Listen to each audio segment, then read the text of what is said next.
Hallo Leute, wir sind Lucia, Lavinia, Christina, Vanessa, Rafaela und Daria. Wir sind die Mädchengruppe der Mobile Jugendarbeit Ost.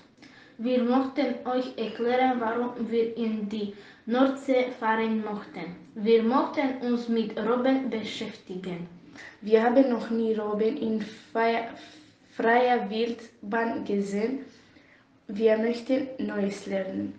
In unserem Projekt möchten wir eine Seehundstation besuchen, eine Wattwanderung machen und einen Leuchtturm besichtigen. Wir möchten in der Herberge Milderhof, ein Selbstversorgerhaus, wohnen. Das heißt, wir kochen und putzen selber.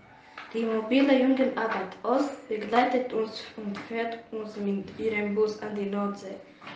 Um unser Projektkarte zu teilen, werden wir nach unserer Reise eine Fotoausstellung machen.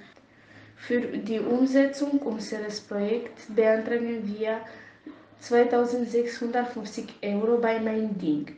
Wir bitten euch, unser Projekt zu unterstützen und für uns zu stimmen.